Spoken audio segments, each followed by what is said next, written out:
Resisting is Republican Senator Rand Paul from Kentucky. How you doing, sir? And good morning to you. Very good. Very good. Welcome back here. So you speak as if this House bill is going nowhere. Are you the one Republican who can ensure that it's dead on arrival? Well, I think conservatives are unhappy with Ryan's plan because it looks a lot like Obamacare. In fact, I think the best description of it is Obamacare Lite. It keeps subsidies for people to buy insurance. It keeps an individual mandate, but you have to pay it to the insurance company. And it also keeps large bailouts for the insurance company. And I think it's important to emphasize that the reason they're keeping these insurance company bailouts is that the market is so broken that it doesn't work without bailouts. So this bill isn't going to fix the health insurance problem. Obamacare really created the problem. This bill doesn't fix it, and it acknowledges it doesn't fix it because they keep all of these subsidies for insurance companies. Now, I have an idea that would fix the insurance market. What I would do is I would let every individual buy a group plan, and all of a sudden the individual would become king. The patient would be king again. And instead of us bowing down to the insurance companies, they would have to come and negotiate for our business, and we would have leverage for lower prices, but we would also have the ability to get better terms where they can't kick us off insurance or jack up our rates if we get sick. Well, that's a fix. Yeah, maybe in the end you get the fix that you're talking about.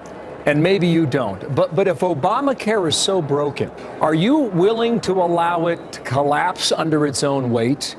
That would force your Democratic colleagues to come in with their own fix. Well, I think that after 6 years, we ought to fix it. We shouldn't put a Band-Aid on it.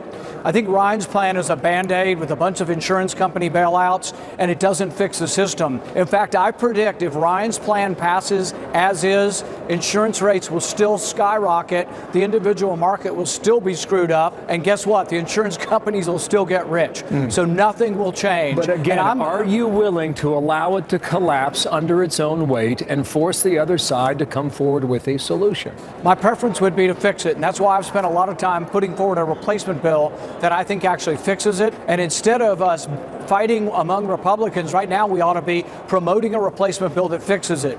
The problem is Ryan calls his repeal and replace. It fixes nothing, and the insurance companies and the whole disaster of Obamacare will continue after Ryan Care is put in. When was the last time you spoke to President Donald Trump? It's been a couple of days ago, but I was at the White House yesterday and met with some of their officials that are interested in the health care policy with about 10 other senators. And still my impression is the president's willing to negotiate. But what I'm seeing in the House is they keep winning their committee votes. And my prediction is if they keep winning their votes, they won't negotiate. And so the only way that conservatives get a seat at the table is they have to do what's called bring down the rule. That means vote against the initial rule on debating Obamacare over there, or the Obamacare Lite bill. If they do that, that's when the real negotiation begins. Well, let me squeeze in two more questions quickly. A week ago, he was headed for Louisville, Kentucky, your home state. And apparently that changed somehow, somewhere. I don't know if you had influence on that, but now he'll go to Nashville, Tennessee. How would you rate how engaged the president is right now in getting this done?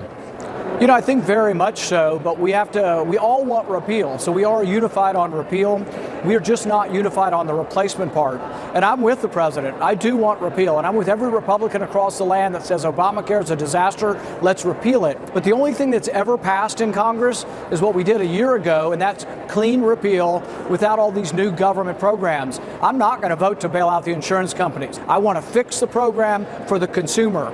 I'm a physician. I care about the patient. I do not care about the profits of the insurance company, and I'm not going to have the taxpayer insuring the profits of the insurance companies. Speaking of taxpayers, what do you make of this tax story that broke last night? I think it's important, and you can't say enough, that someone broke the law and probably committed a felony to reveal someone's tax returns. That's number one. Number two, I think that since Senator Sanders is such a good socialist, I think he'd want to pay his fair share. I'm expecting news any day that he's going to send a couple $100,000 into the IRS so he can pay his fair share. We'll send him to your office then. Senator, thank you for your time. Rand Paul from Kentucky.